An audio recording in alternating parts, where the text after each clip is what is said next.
بسم اللہ الرحمن الرحیم نحمدہ ونصلی علی رسولہ الکریم۔ اس وقت میرے سامنے حیات المسلمین کی 11ویں اور 12ویں روح ہے۔ 11ویں روح میں بیان کیا گیا ہے نماز کی پابندی کے بارے میں، اور 12ویں روح میں مسجد بنانے کی فضیلت اور اس کے آداب۔ ان دونوں کو اکٹھا کر کے ایک مجلس میں آپ حضرات کے سامنے پیش کیا جا رہا ہے۔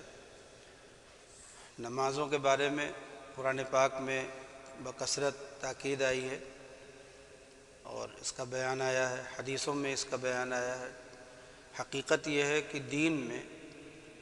جو سب سے اہم جز ہے، ایمان لانے کے بعد جو سب سے اہم عبادت ہے اور جو سب سے اہم جز ہے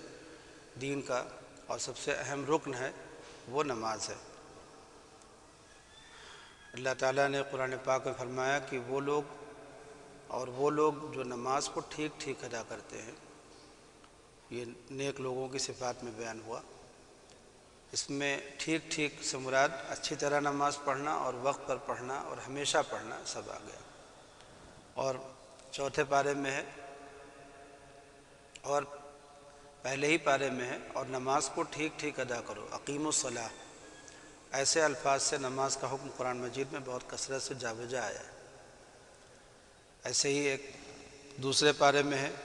کہ طبیعتوں میں غم کو ہلکا کرنے کے بارے میں صبر اور نماز سے سہارا لو اور مدد لو۔ اس میں نماز کی ایک خاصیت مذکور ہے جس کی ہر شخص کو ضرورت ہوتی ہے۔ ایسے ہی محافظت کرو سب نمازوں کی، اور اسی کے آخر میں فرمایا کہ پھر اگر تم کو باقاعدہ نماز پڑھنے میں کسی دشمن وغیرہ کا اندیشہ ہو تو تم کھڑے کھڑے یا سواری پر چڑھے چڑھے جس طرح بن سکے، خواہ قبلے کی طرف بھی منہ نہ ہو، اور اگر رکوع اور سجدہ صرف اشارے ہی سے ممکن ہو پڑھ لیا کرو۔ اس حالت میں بھی اس کی پابندی رکھو، اس کو ترک مت کرو۔ غور کرو کس قدر تاکید ہے نماز کی کہ ایسی سخت حالت میں نماز چھوڑنے کی اجازت نہیں۔ اگر دشمن کے مقابلے میں موقع پر اندیشہ ہو کہ اگر سب لوگ نماز میں لگ جائیں گے تو دشمن موقع پا کر حملہ کر بیٹھے گا، تو ایسی حالت میں یوں چاہیے، اللہ نے فرمایا کہ یوں چاہیے کہ جماعت کے 2 گروہ ہو جائیں، پھر ان میں سے ایک گروہ تو آپ کے ساتھ جب آپ صلی اللہ علیہ وسلم تشریف رکھتے تھے اور آپ کے بعد جو بھی امام بنے اس کے ساتھ نماز میں کھڑے ہو جائیں، اور دوسرا گروہ نگہبانی کے لیے دشمن کے مقابل کھڑا ہو جائے تاکہ دشمن کو دیکھتے رہیں کہ وہ حملہ نہ کر سکے۔ آگے ارشاد ہے کہ پھر جب یہ لوگ آپ کے ساتھ سجدہ کر چکے ہیں، یعنی ایک رکعت پوری کر لیں، تو یہ لوگ نگہبانی کے لیے ادھر چلے جائیں، اور دوسرا گروہ جنہوں نے ابھی نماز نہیں پڑھی تھی یعنی شروع بھی نہیں کی تھی، وہ بجائے اس پہلے گروہ کے امام کے قریب آ جائیں اور آپ کے ساتھ کی ایک رکعت جو باقی رہی ہے اس کو پڑھ لیں۔ یہ تو ایک رکعت ہوئی، اور دوسری رکعت اس طرح پڑھیں گے کہ جب امام 2 رکعت پر سلام پھیر دے تو دونوں گروہ اپنی اپنی ایک ایک رکعت بطور خود پڑھ لیں، اور مغرب میں ایک گروہ کو 2 رکعت پڑھائے اور ایک گروہ کو 1 رکعت۔ یہ قرآن پاک کی ایک آیت کا خلاصہ تھا۔ اب اس پہ غور کرنا چاہیے کہ نماز کس درجہ ضروری چیز ہے کہ ایسی کشاکش میں بھی نماز چھوڑنے کی اجازت نہیں دی گئی، مگر ہماری مصلحت کے لیے اس کی صورت بدل لی گئی۔ ایسے ایک جگہ ارشاد ہے کہ اے ایمان والو، جب تم نماز کو اٹھنے لگو، آگے وضو اور غسل کا حکم ہے، پھر فرماتے ہیں کہ اگر تم بیمار ہو اور پانی کا استعمال نقصان دہ ہو، پھر آگے اور عذروں کا بیان ہے جن میں پانی نہ ملنے کی بھی ایک صورت ہے، تو ان سب میں تم پاک مٹی سے تیمم کر لیا کرو۔ دیکھو بیماری میں اگر پانی سے نقصان ہو یا پانی نہ ملتا ہو تب تو وضو اور غسل کی جگہ تیمم ہو گیا۔ ایسے ہی نماز میں آسانی ہو گئی کہ اگر کھڑا ہونا مشکل ہو تو بیٹھنا جائز ہو گیا، اگر بیٹھنے سے بھی تکلیف ہو تو لیٹنا جائز ہو گیا، لیکن ان سب میں نماز معاف نہیں ہوئی۔ شراب اور جوئے کے حرام ہونے کی وجہ میں یہ بھی ارشاد فرمایا کہ اور شیطان یوں چاہتا ہے کہ اس شراب اور جوئے کے ذریعے سے اللہ تعالیٰ کی یاد سے اور نماز سے تم کو باز رکھے۔ دیکھو نماز کی کس قدر شان ظاہر ہوتی ہے کہ جو چیز اس سے روکنے والی تھی اس کو حرام کر دیا تاکہ نماز میں خلل نہ ہو۔ ارشاد ہے کہ اگر یہ لوگ کفر سے توبہ کر لیں یعنی مسلمان ہو جائیں اور اس اسلام کو ظاہر بھی کر دیں، مثلا نماز پڑھنے لگیں اور زکوٰۃ دینے لگیں، تو وہ تمہارے دینی بھائی ہو جائیں گے اور پچھلا کیا ہوا سب معاف ہو جائے گا۔ اس آیت میں نماز کو اسلام کی علامت فرمایا، یہاں تک کہ اگر کسی کافر کو کسی نے کلمہ پڑھتے نہ سنا ہو مگر نماز پڑھتے دیکھ لے تو سب علماء کے نزدیک واجب ہے کہ اس کو مسلمان سمجھیں، اور زکوٰۃ کی کوئی خاص صورت نہیں، اس لیے وہ اس درجے کی علامت نہیں۔ ایسے ہی ایک جماعت انبیاء کا ذکر فرما کر قرآن پاک میں ارشاد ہے کہ ان کے بعد ایسے ناخلف پیدا ہو گئے جنہوں نے نماز کو برباد کر دیا۔ اس سے تھوڑا آگے فرماتے ہیں کہ یہ لوگ عنقریب آخرت میں بڑی خرابی دیکھیں گے، مراد یہ ہے کہ عذاب ہوگا ان کو۔ دیکھو نماز کا ضائع کرنے والوں کے لیے عذاب کی کیسی سخت وعید ہے۔ اور ایسے ہی ایک سورہ میں ایک جگہ فرماتے ہیں اور اپنے متعلقین کو نماز کا حکم کیجیے اور خود بھی اس کے پابند رہیے۔ یہ حکم ہے جناب رسالت مآب صلی اللہ علیہ وسلم کو، تاکہ دوسرے سننے والے سمجھ لیں کہ جب آپ کو نماز معاف نہیں تو اوروں کو کیسے معاف ہو سکتی ہے۔ اس سے یہ بھی معلوم ہوا کہ جیسا خود پابند رہنا ضروری ہے اسی طرح اپنے گھر والوں کو بھی نماز کی تاکید رکھنا ضروری ہے۔ اور بہت سی آیتیں ہیں، اس وقت انہیں پر اکتفا کی گئی۔ اب آگے روایتیں ہیں۔ حضرت ابو ہریرہ رضی اللہ تعالیٰ عنہ سے روایت ہے، رسول اللہ صلی اللہ علیہ وسلم نے فرمایا، بتلاؤ تو اگر کسی کے دروازے پر ایک نہر ہو اور اس میں وہ ہر روز 5 بار غسل کیا کرے تو کیا اس کا کچھ میل کچیل باقی رہ سکتا ہے؟ لوگوں نے عرض کیا کہ کچھ بھی میل نہیں رہے گا۔ آپ نے فرمایا کہ یہی حالت ہے 5 نمازوں کی کہ اللہ تعالیٰ ان کے سبب گناہوں کو مٹا دیتے ہیں۔ بخاری و مسلم کی روایت ہے۔ اس سے کتنی بڑی فضیلت نماز کی ثابت ہوتی ہے۔ اور مسلم کی ایک حدیث میں بڑے بڑے گناہ جو ہیں ان سے بچنے کو شرط فرمایا ہے کہ اگر بڑے گناہوں سے بچتا ہو اور نماز کی پابندی کرتا ہو، مگر یہ کیا تھوڑی دولت ہے۔ حضرت جابر رضی اللہ تعالیٰ عنہ سے روایت ہے کہ رسول اللہ صلی اللہ علیہ وسلم نے فرمایا کہ بندے اور کفر کے درمیان بس ترک نماز کی کسر ہے۔ جب ترک کیا، نماز کو ترک کیا، وہ کسر مٹ گئی اور کفر آ گیا۔ چاہے بندے کے اندر نہ آئے، پاس ہی آ جائے، مگر دوری تو نہ رہی۔ مسلم شریف کی روایت ہے۔ دیکھو نماز چھوڑنے پر کتنی بڑی وعید ہے کہ وہ بندے کو کفر کے قریب کر دیتا ہے۔ ایسے ہی نبی کریم صلی اللہ علیہ وسلم نے ایک دن نماز کا ذکر فرمایا اور ارشاد فرمایا کہ جو شخص اس کی پابندی کرے وہ قیامت کے دن اس کے لیے روشنی اور دستاویز اور نجات ہوگی، اور جو اس کی پابندی نہ کرے تو وہ اس کے لیے نہ روشنی ہوگی اور نہ دستاویز اور نہ نجات۔ اور وہ شخص قیامت کے دن قارون اور فرعون اور حامان اور ابی ابن خلف کے ساتھ ہوگا، یعنی دوزخ میں، اگرچہ ان کے ساتھ ہمیشہ کے لیے نہ رہے، مگر کچھ دن کے لیے بھی ساتھ ہونا، کچھ مدت کے لیے بھی ساتھ ہونا بڑی ہی سخت بات ہے۔ ایسے ہی رسول اللہ صلی اللہ علیہ وسلم نے ارشاد فرمایا کہ ہمارے اور لوگوں کے درمیان جو ایک عہد کی چیز یعنی عہد کا سبب ہے وہ نماز ہے، تو جس شخص نے اس کو ترک کر دیا وہ برتاؤ کے حق میں کافر ہو گیا، یعنی ہم اس کے ساتھ کافروں کا برتاؤ کریں گے، کیونکہ اور کوئی علامت اسلام کی ان میں نہیں پائی جاتی، کیونکہ لباس، گفتگو، وضاقت سب تو مشترک تھے، تو ہم اس کو کافر ہی سمجھیں گے۔ اس سے ثابت ہوا کہ ترک نماز بھی ایک علامت ہے کفر کی، گو کوئی دوسری علامت ہونے سے ترک نماز سے کافر نہ سمجھے، مگر کفر کی کسی نشانی کو اختیار کرنا کیا تھوڑی بات ہے۔ ایسے ہی حضرت عمرو بن شعیب اپنے باپ سے اور ان کے باپ اپنے دادا سے روایت کرتے ہیں کہ رسول اللہ صلی اللہ علیہ وسلم نے ارشاد فرمایا کہ اپنی اولاد کو نماز کی تاکید کرو جب وہ 7 برس کے ہوں، اور اس پر ان کو مارو جب وہ 10 برس کے ہو جائے۔ حضرت ابو ہریرہ سے روایت ہے کہ 2 شخص قبیلہ خزاعہ کے رسول اللہ صلی اللہ علیہ وسلم کی خدمت میں آ کر مسلمان ہوئے،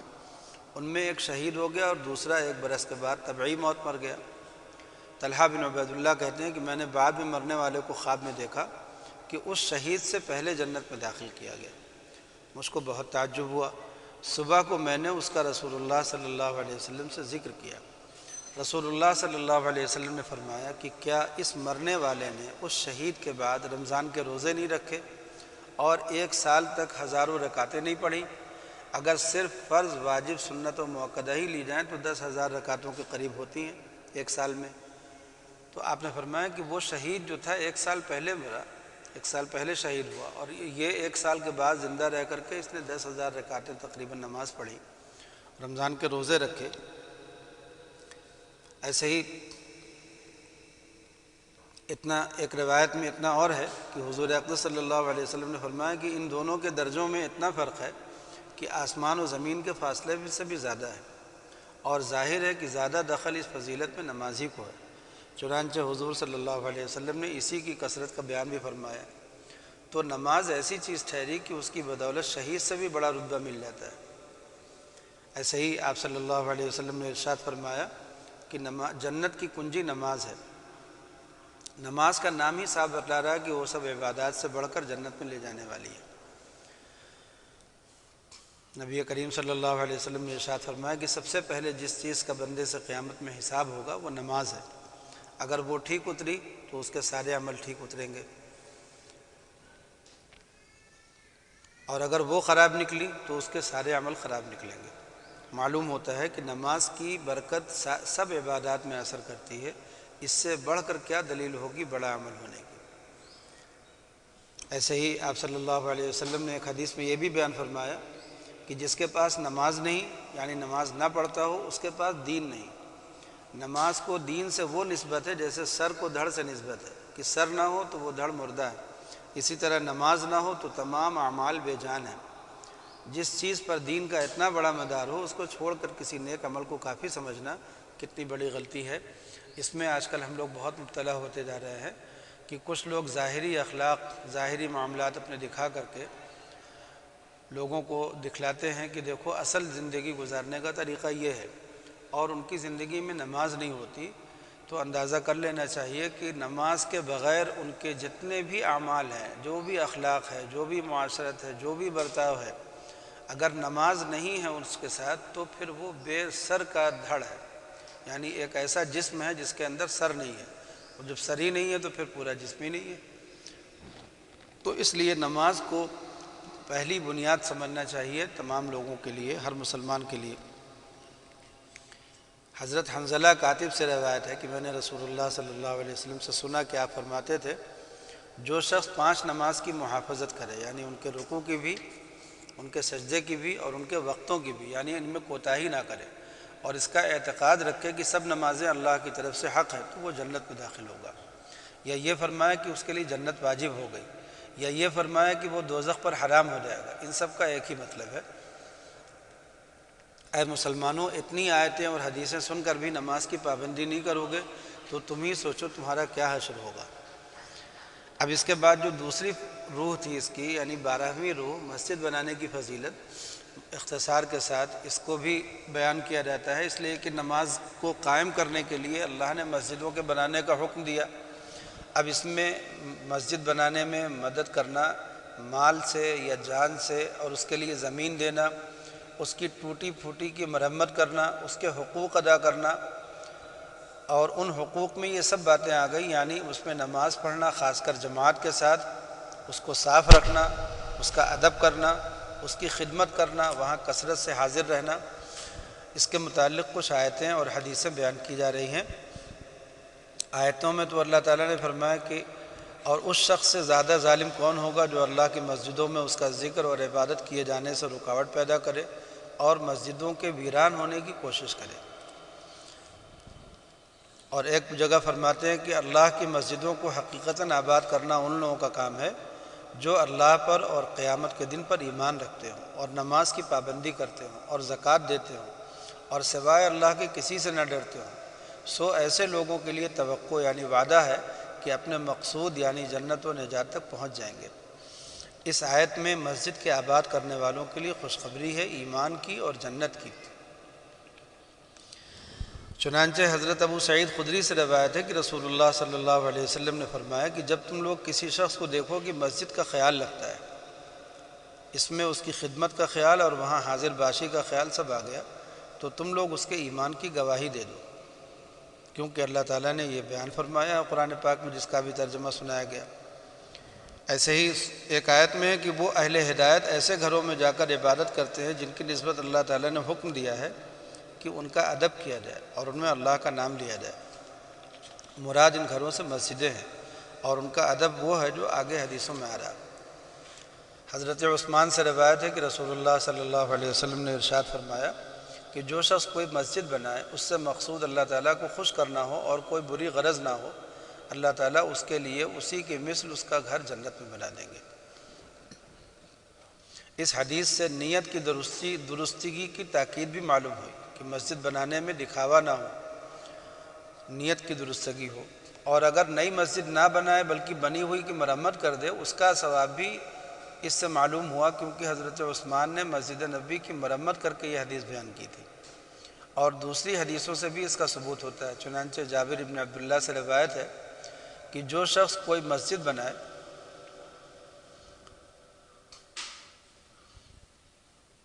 خواہ وہ قطات پرندے کے گھونسلے کے برابر ہو، قطات ایک چھوٹا پرندہ ہوتا ہے، یا اس سے بھی چھوٹی ہو، اللہ تعالیٰ اس کے لیے جنت میں ایک گھر بنا دیں گے۔ اس حدیث سے بنتی ہوئی مسجد میں چندہ دینے کی فضیلت بھی معلوم ہوئی، کیونکہ گھونسلے کے برابر بنانے کا مطلب یہی ہو سکتا ہے کہ پوری مسجد نہیں بنا سکا، اس کے بننے میں تھوڑی سی شرکت کر لی، جس سے اس کی رقم کے مقابلے میں اس مسجد کا اتنا ذرا سا حصہ آ گیا۔ اور اوپر کی حدیث میں جو آیا ہے کہ اس کے مثل جنت میں گھر بنے گا، اس سے یہ نہ سمجھا جائے کہ اس صورت میں گھونسلے کے برابر گھر بن جائے گا، بلکہ مثل کا یہ مطلب نہیں کہ چھوٹے بڑے ہونے میں اس کے مثل ہوگا، مطلب یہ کہ جیسا اس شخص کا اخلاص ہوگا اس کے مثل گھر بنے گا، لیکن لمبائی چوڑائی میں بہت بڑا ہوگا۔ چنانچہ حضرت عبداللہ ابن عمر رضی اللہ تعالیٰ عنہما سے روایت ہے کہ رسول اللہ صلی اللہ علیہ وسلم نے فرمایا کہ جو شخص اللہ کے لیے مسجد بنوائے گا، اللہ تعالیٰ اس کے لیے جنت میں ایک گھر بنائیں گے جو اس سے بہت لمبا چوڑا ہوگا۔ ایسے ہی آپ صلی اللہ علیہ وسلم نے ارشاد فرمایا کہ جو شخص عبادت کے لیے حلال مال سے کوئی عمارت یعنی مسجد بنائے، اللہ تعالیٰ اس کے لیے جنت میں موتی اور یاقوت کا گھر بنائیں گے۔ یہ بھی مسجد کا ادب ہے کہ اس میں حرام مال نہ لگائے، خواہ وہ حرام روپیہ پیسہ ہو، خواہ زمین، خواہ ملبہ ہو، جیسا کہ بعض لوگوں کو شوق ہوتا ہے کہ زمیندار کی زمین بغیر اس کی اجازت کے مسجد بنا لیتے ہیں، یا گرام سماج کی زمین، پھر اس کے روک ٹوک پر لڑنے مرنے کو تیار ہو جاتے ہیں، اور اس کو اسلام کی بڑی طرفداری و خدمت سمجھتے ہیں۔ خاص کر اگر زمیندار غیر مسلم ہو تب تو اس کو کفر اور اسلام کا مقابلہ سمجھتے ہیں۔ تو خوب سمجھ لو کہ اس زمین میں جو مسجد بنائی جائے، یعنی جو دوسرے کی زمین ہو، چاہے حکومت کی ہو بغیر اس سے پوچھے ہوئے، یا کسی مسلمان کی ہو یا غیر مسلم کی ہو، دوسرے کی زمین ہو، اس زمین میں جو مسجد بنائی جائے وہ شرع سے مسجد ہی نہیں ہے، البتہ زمیندار کی خوشی سے اپنی ملک کرا کر کے، یعنی مسلمان اپنی ملکیت میں لے لے، پھر اس میں مسجد بناتے رہیں۔ ایک روایت میں ہے کہ ایک سیاہ فام عورت تھی، شاید حبشن ہو، حبشہ کی رہنے والی، جو مسجد میں جھاڑو دیا کرتی تھی۔ ایک رات کو وہ مر گئی۔ جب صبح ہوئی تو رسول اللہ صلی اللہ علیہ وسلم کو خبر دی گئی۔ آپ نے فرمایا کہ تم نے مجھ کو اس کی خبر کیوں نہیں کی؟ پھر آپ صحابہ کو لے کر باہر تشریف لے گئے اور اس کی قبر پر کھڑے ہو کر اس پر تکبیر فرمائی، مراد نماز جنازہ ہے، اور اس کے لیے دعا کی، پھر واپس تشریف لائے۔ اور ایک روایت میں کہ آپ نے اس سے پوچھا بھی، وہ قبر میں تھی اور آپ نے اس سے پوچھا بھی کہ تو نے کس عمل کو زیادہ فضیلت کا پایا؟ تو اس نے جواب دیا کہ مسجد میں جھاڑو دینے کو۔ دیکھیے، مسجد میں جھاڑو دینے کی بدولت ایک غریب گمنام حبشن کی، جس کی مسکنت و گمنامی کی وجہ سے اس کی وفات کی بھی اطلاع حضور صلی اللہ علیہ وسلم کو نہیں دی گئی، حضور صلی اللہ علیہ وسلم نے کتنی بڑی قدر فرمائی کہ اس کی وفات کی خبر نہ دینے کی شکایت بھی فرمائی، پھر قبر پر تشریف لے گئے اور اس پر نماز جنازہ پڑھی۔ اب اس زمانے میں یہ قانون نہیں ہے، اور یہ حضور صلی اللہ علیہ وسلم کی خصوصیت تھی کہ آپ قبر پر جنازہ پڑھ سکتے تھے، اس لیے کہ آپ کو وحی سے اس کا حال معلوم رہتا تھا۔ اب قبر پر نماز جنازہ پڑھنے کی اجازت نہیں ہے، الا یہ کہ بعض صورتیں ہیں، مگر اس کو کسی جید مفتی سے، عالم سے معلوم کر لینا چاہیے، اور اس کے لیے دعا فرمائی۔ پھر حضور صلی اللہ علیہ وسلم کے پوچھنے پر خواہ اس نے اس عمل کی کتنی بڑی فضیلت بیان کی، افسوس اب مسجد میں جھاڑو دینے کو لوگ عیب اور ذلت سمجھتے ہیں۔ ایسی ایک روایت میں کہ رسول اللہ صلی اللہ علیہ وسلم نے ارشاد فرمایا کہ مسجد سے کوڑا کباڑ نکالنا بڑی آنکھوں والی حوروں کا مہر ہے۔ ایسے ہی آپ نے فرمایا کہ جس نے مسجد میں سے ایسی چیز باہر کر دی جس سے تکلیف ہوتی تھی، جیسے کوڑا کباڑ کانٹا، اصلی فرش سے الگ کنکر پتھر، اللہ تعالیٰ اس کے لیے جنت میں گھر بنائیں گے۔ ایسے ہی رسول اللہ صلی اللہ علیہ وسلم نے محلے میں مسجدیں بنانے کا حکم اور ان کو صاف پاک رکھنے کا بھی حکم فرمایا۔ پاک رکھنا یہ کہ اس میں کوئی ناپاک کپڑا، ناپاک تیل وغیرہ نہ جانے پائے، اور صاف رکھنا یہ کہ اس میں سے کوڑا کباڑ نکالتے رہے۔ ایسے ہی نبی کریم صلی اللہ علیہ وسلم کا ارشاد ہے کہ مسجدوں کو ہر جمعے خوشبو کی دھونی دیا کرو۔ اس میں جمعے کی قید نہیں ہے، صرف یہ مصلحت ہے کہ اس روز نمازی زیادہ ہوتے ہیں جن میں ہر طرح کے آدمی ہوتے ہیں، کبھی کبھی دھونی دے دینا اور کسی طرح خوشبو لگا دینا یا چھڑک دینا سب برابر ہے۔ ایسے ہی آپ صلی اللہ علیہ وسلم نے فرمایا کہ جب تم کسی کو مسجد میں دیکھو کہ خرید و فروخت کر رہا ہے تو یوں کہہ دیا کرو کہ اللہ تعالیٰ تیری تجارت میں نفع نہ دے، اور جب ایسے شخص کو دیکھو کہ کوئی کھوئی ہوئی چیز کو مسجد میں پکار کر تلاش کر رہا ہے تو ایسے کہہ دو کہ اللہ تعالیٰ تیرے پاس وہ چیز نہ پہنچائے۔ اور ایک روایت میں یہ بھی ہے کہ مسجدیں اس کام کے لیے نہیں بنائی گئی ہیں۔ اس میں فقہ نے لکھا ہے کہ جو سامان مسجد کے اندر گم ہوا ہو اس کا اعلان مسجد میں کر سکتے ہیں، لیکن جو مسجد کے باہر گم ہوا ہو اس کا اعلان مسجد میں کرنا درست نہیں ہے۔ اور یہ جو بددعا دی جا رہی ہے یہ صرف تنبیہ کے لیے ہے تاکہ لوگوں کو معلوم ہو جائے کہ مسجدوں میں اس طرح کے کام نہیں کرنا چاہیے۔ حضرت ابن عمر سے روایت ہے کہ نبی کریم صلی اللہ علیہ وسلم نے فرمایا کہ چند باتیں ہیں جو مسجد میں مناسب نہیں، اس کو راستہ نہ بنایا جائے، جیسے بعض لوگ چکر سے بچنے کے لیے مسجد کے اندر ہو کر دوسری طرف نکل جاتے ہیں، اور اس میں ہتھیار نہ سونتے جائیں، نہ اس میں کمان کھینچی جائے، نہ اس میں تیروں کو بکھیرا جائے تاکہ کسی کو چبھ نہ جائے، اور نہ کچا گوشت لے کر مسجد سے گزرے، اور نہ اس میں کسی کو سزا دی جائے، اور نہ اس میں سے کسی سے بدلہ لیا جائے جس کو شریعت میں حد و قصاص کہتے ہیں، تو اس طرح کا بدلہ، اور نہ اس کو بازار بنایا جائے، یعنی یہ سب باتیں مسجد کے آداب کے خلاف ہیں۔ حضرت عبداللہ ابن مسعود رضی اللہ تعالیٰ عنہ سے روایت ہے، رسول اللہ صلی اللہ علیہ وسلم نے فرمایا عن قریب اخیر زمانے میں ایسے لوگ ہوں گے جن کی باتیں مسجدوں میں ہوا کریں گی، اللہ تعالیٰ کو ان کی کچھ پرواہ نہیں ہوگی، یعنی ان سے خوش نہیں ہوگا۔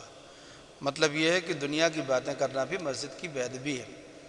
ایسے ہی حضرت آپ نے فرمایا کہ جو شخص جماعت کے لیے مسجد کی طرف چلے تو اس کا ایک قدم ایک گناہ کو مٹاتا ہے اور ایک قدم اس کے لیے نیکی لکھتا ہے، جانے میں بھی لوٹنے میں بھی۔ کیا ٹھکانہ ہے رحمت کا کہ جاتے ہوئے تو ثواب ملتا ہے، لوٹنے میں بھی ویسا ہی ثواب ملتا ہے۔ ایسے ہی نبی کریم صلی اللہ علیہ وسلم نے ارشاد فرمایا کہ جو شخص رات کے اندھیرے میں مسجد کی طرف چلے اللہ تعالیٰ اسے قیامت کے روز نور کے ساتھ ملے گا۔ ایسے ہی آپ نے فرمایا کہ 7 آدمیوں کو اللہ تعالیٰ اپنے سائے میں جگہ دے گا، جس روز اس کے سائے کے سوا کہیں سایہ نہیں ہوگا، ان میں سے ایک شخص وہ بھی ہے جس کا دل مسجد میں لگا ہوا۔ نبی کریم صلی اللہ علیہ وسلم نے یہ بھی ارشاد فرمایا کہ تم ان بدبودار ترکاریوں یعنی پیاز لہسن سے، جیسا کہ دوسرے حدیثوں میں بیان ہوا اس کا، بچو کہ ان کو کھا کر ہماری مسجدوں میں نہ آؤ، اگر تم کو ان کے کھانے کی ضرورت ہی ہو تو ان کی بدبو کو آگ سے مار لو۔ اس سے معلوم ہوا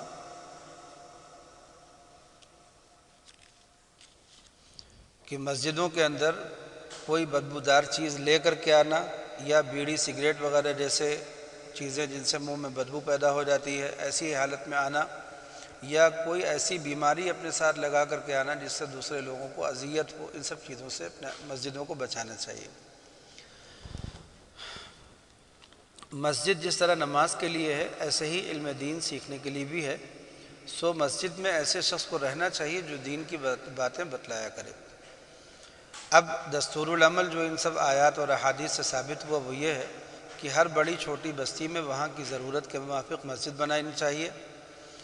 حضرت قاری صدیق صاحب رحمۃ اللہ علیہ فرماتے تھے کہ جس بستی میں مسجد ہو اور جس بستی میں نہ ہو، دونوں جگہ کے مسلمانوں کے ایمان میں زمین آسمان کا فرق ہو جاتا ہے۔